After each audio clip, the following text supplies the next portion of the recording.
Jesus is calling. Have you come to the end of yourself? Do you thirst for a drink from the well? Jesus is calling. Oh, come to the altar. The Father's arms are open wide. Forgiveness was bought with the precious blood of Jesus Christ.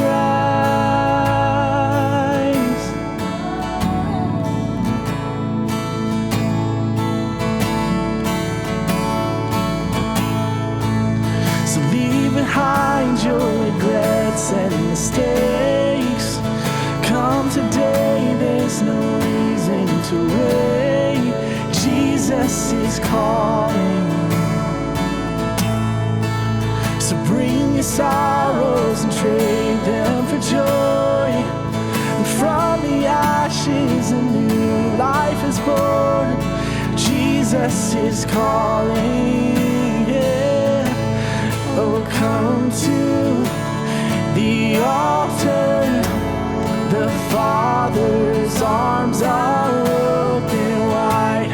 Forgiveness was bought with the precious blood of Jesus Christ. Oh, come to the altar. The Father's arms are open wide.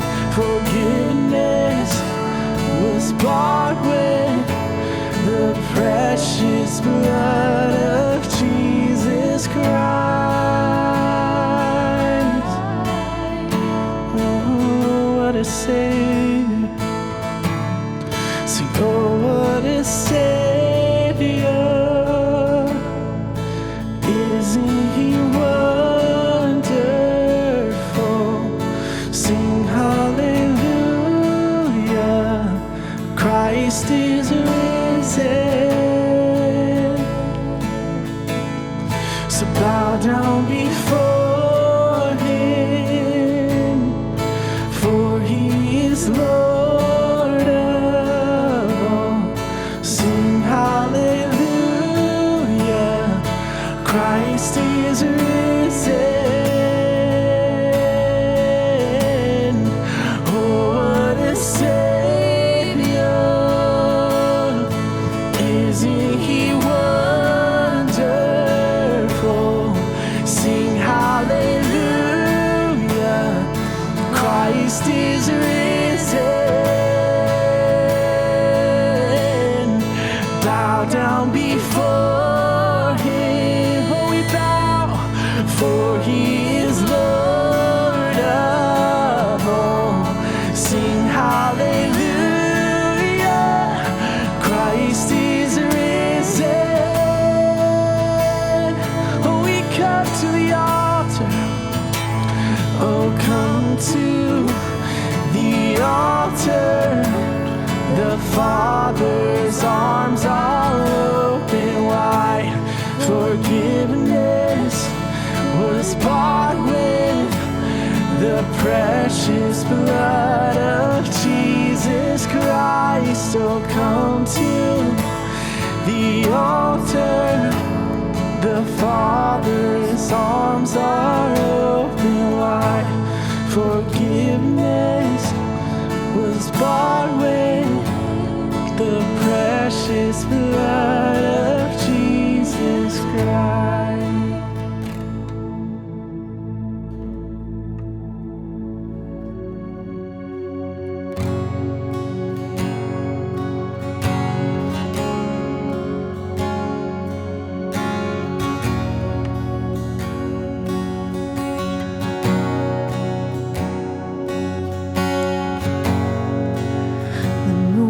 Stars they wept, the morning sun was dead. The Savior of the world was fallen. His body on the cross, His blood poured out for us.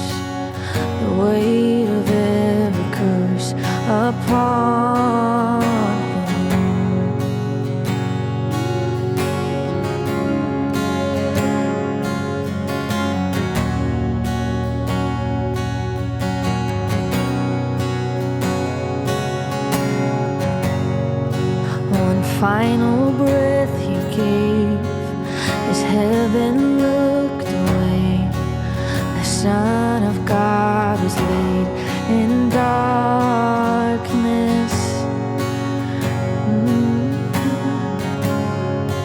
The war on death was waged, the power of hell forever broken. The ground began to shake, the stone was rolled away. Perfect love cannot be overcome.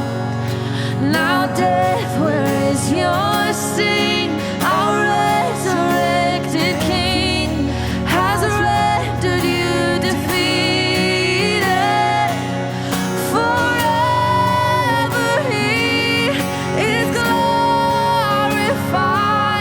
Forever He is lifted high. Forever He is risen. He is alive. Oh, He is alive.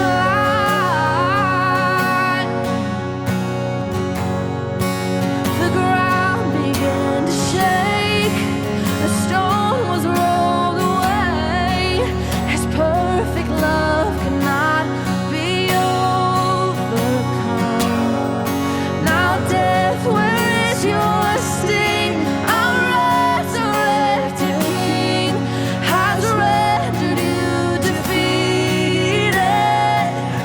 Forever He is glorified. Forever He is lifted high. Forever He is risen. Oh, He is alive. Oh, He is alive. We sing hallelujah. We sing hallelujah. We sing hallelujah. The Lamb is overcome.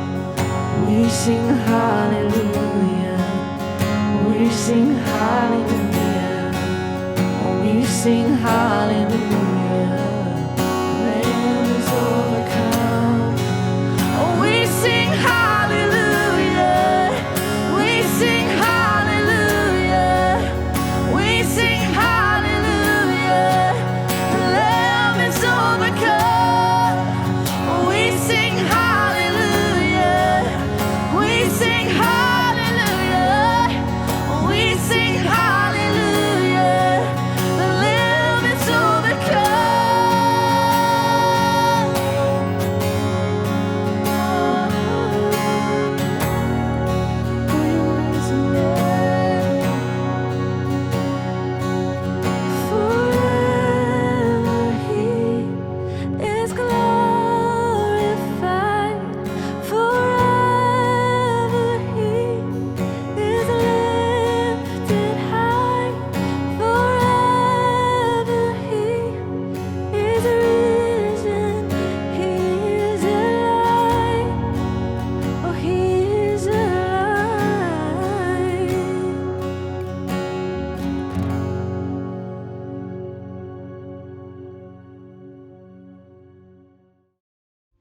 What's up, guys? I'm Ryan. I'm Philip. We are here to give you some 411. The juicy details. Some information. The inside scoop.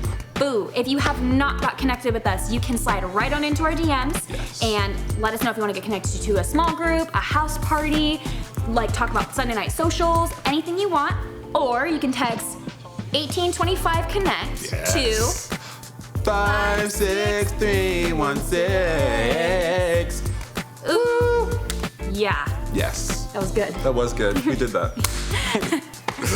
Tuesday nights, Yes. What are we doing Tuesday night? Tuesday nights, we have Tuesday night hangs. We play volleyball at Yes. Livermore Community Park in Folsom. 7 p.m. And I don't know, I win quite a bit. I'm always on the losing team. I don't know. So we want to see you guys there. Even if you're not a professional volleyball player and you just want to come hang out with us and stick your toes in the sand, you should be there. I like to play in the sand a little bit. Kind of gross. What else is happening, Ryan? Anyways, Thursday nights we have watch parties. Every Thursday. Yes. You can get connected through the Instagram, so just stay tuned for the different addresses. We have our 7 p.m. service that we like to commune with. Yes. Every Sunday night here at the Granite Bay campus, all of 1825 shows up to the 7 p.m. service. Yeah. We sit together, we fellowship. Afterwards, we have socials. We just like to get to know one another. Yep. So if that sounds like something you'd be interested in doing, you should be there. Yep. Also, the big announcement. The big one. The big one. The big cheese. The big. It's coming up. The 6th. Yes. A Friday. Yes. At 7 p.m. Yes. We are having our collective right here at the where are we? We're at the Granite Bay campus, Ryan. At the Granite Bay campus. It's gonna be awesome. So November 6th, text United to 56316 to get your tickets. Seating is limited as I hear, and tickets are going pretty quick. I got my ticket. Did you get your ticket? I got my ticket. Okay, so everyone has their ticket. Do you have your ticket? I don't know. We'll Pull wait. out your phone. We'll wait. You Pull get out your your ticket. phone. United. 2. You got it? 5 Okay, 6 3 cool. 1 6. We love you guys. We want to see you there. Awesome. Peace out. We are in part 2 of our message series, Power Trip. Who really has the power? That's the theme of this message series, leading all the way up to the election, getting our hearts ready, our minds prepared for trusting God in this tumultuous season. But tonight's message, part 2, is called Power Strip.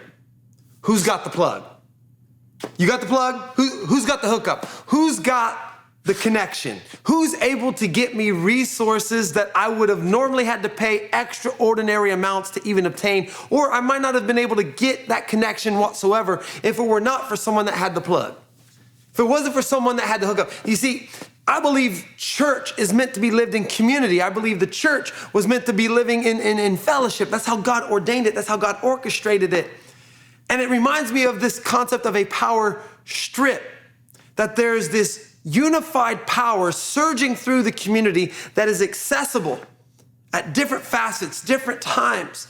As people get connected to the body of Christ, they get connected to the extra access of power that is found in community. See, why am I able to say that? Because in the book of Acts, chapter 2, that's right, we are still in the book of Acts. We need to stay in this book because I believe there are essential truths that are going to help us navigate the upcoming times. Book of Acts, chapter 2. You've heard me preach on this before, but I want to make sure to articulate this in a way that we can all completely understand. See, the book of Acts, chapter 2, they had it together. They had it together. Starting at verse 42, it says this: they devoted themselves to what? The apostles' teaching. Let's recap week 1 very quickly. What did we teach on week 1? The word of God is the ultimate authority. There's no need for us to be tripping because we've got the navigational source and tool in God's word that's the ultimate authority, the ultimate power that he has given to us to understand the times that we are in. They devoted themselves to it. They devoted themselves to the word of God, then to fellowship, to the breaking of bread, and to prayer. Everyone was filled with awe, and many wonders and miraculous signs were done by the apostles. Now check this. All the believers were together and had everything in common. Selling their possessions and goods, they gave to anyone as he had need. Every day, they continued to meet together in the temple courts. They broke bread in their homes and ate together with glad and sincere hearts, praising God and enjoying the favor of all the people. And the Lord, what? Added to their number daily those who are being saved. What am I able to see right here? I'm able to see that a unified church is a powerful church.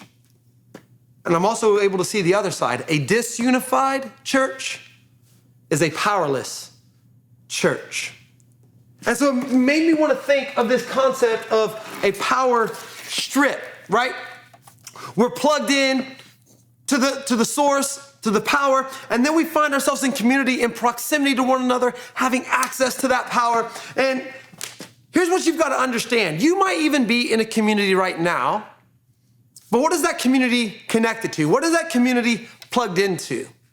Maybe that community it resembles a Christ-centered community. Maybe it resembles a Christian community. Maybe it resembles a community that relies on the ultimate power of who Jesus is. But here's what I found to be the distinctive factor between those power strips, okay?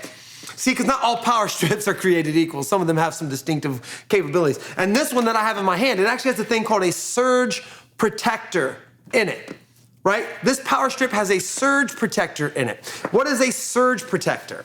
See, a surge protector is meant to be inside of electronic devices or this electronic outlet that when there's all of a sudden a surge of energy that was unforeseen, unpredictable, that it's able to reroute, deflect that energy surge so it doesn't burn out any of the electronics plugged into the power strip. You see, if you've just got a normal power strip, a power surge will burn out anything that's attached to that power strip.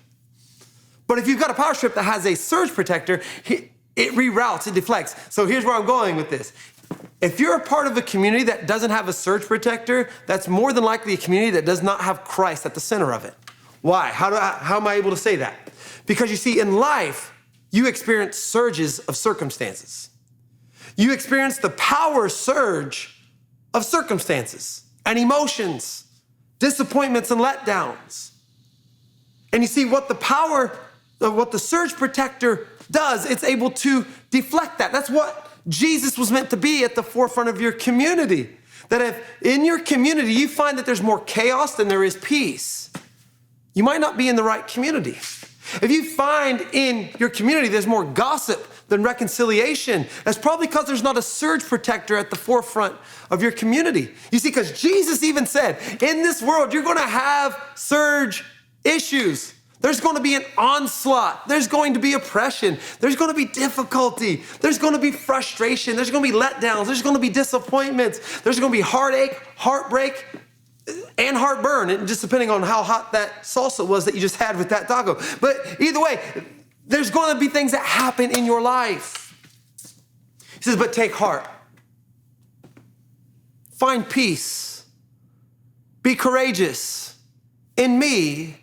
Because what? I've overcome all that. I've rerouted the authority that the world has over you. I've now given you all authority in heaven and on earth. That's why we're able to prophesy that no weapon formed against us could ever prosper. We're able to say that God works all things together for our good because we are plugged into a power source that is true, it is reliable, it's dependable, and it has our best interest in mind. It has a surge protector in it. So, who are you plugged into? What community are you plugged into? See, what I found is that there's some of us that are watching this right now that maybe you feel like a failure or you're falling short. Maybe you feel that way. And what I found, one of the indicators to feeling that way is that you don't have a community that actually lifts you up. You might feel like you're falling short and you're not reaching the goals and the dreams that God's placed inside of you, probably because there's not a community that's willing to let you stand on their shoulders to reach those.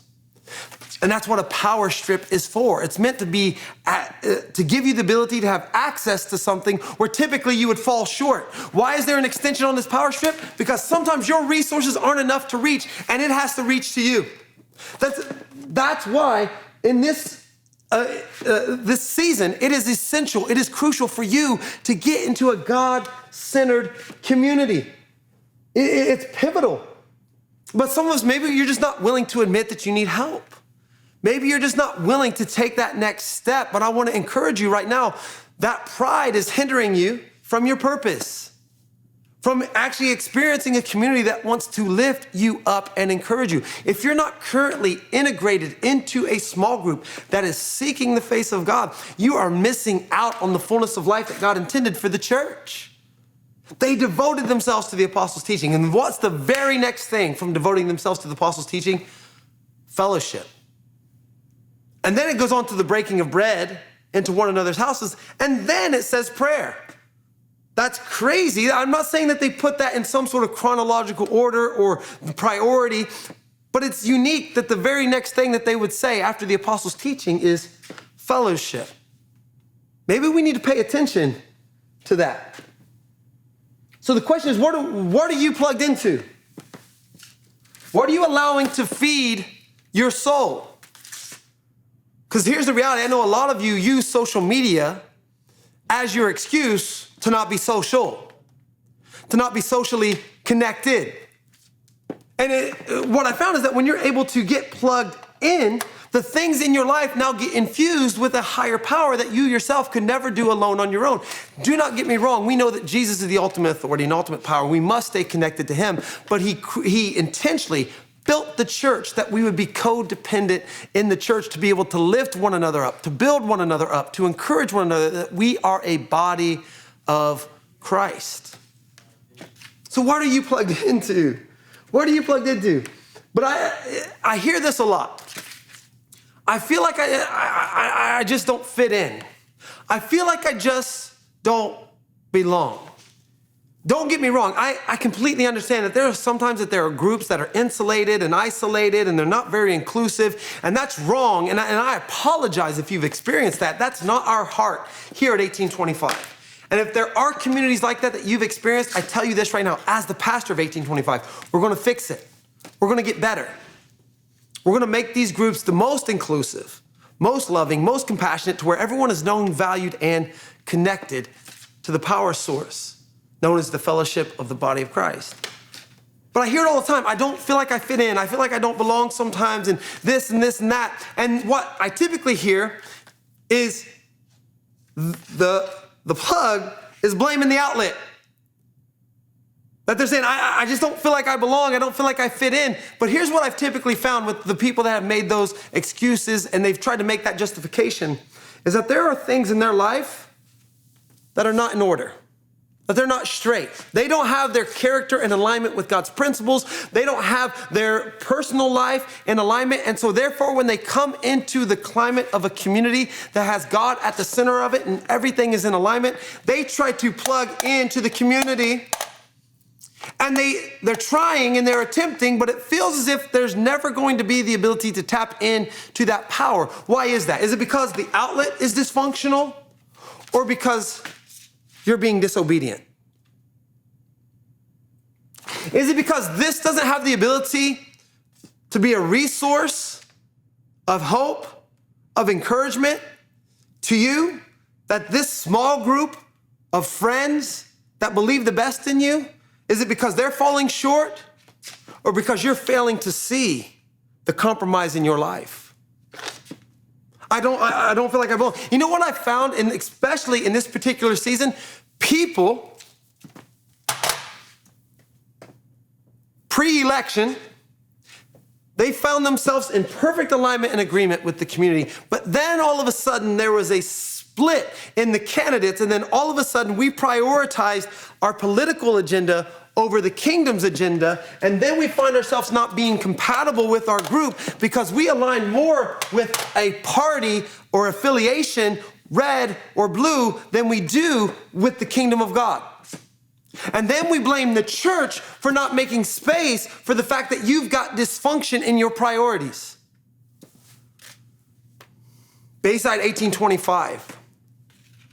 Some of you are power tripping because you've got a disaligned perspective of priorities in your life. And then when it comes to the church trying to make a space for you, you begin to blame the church because it's not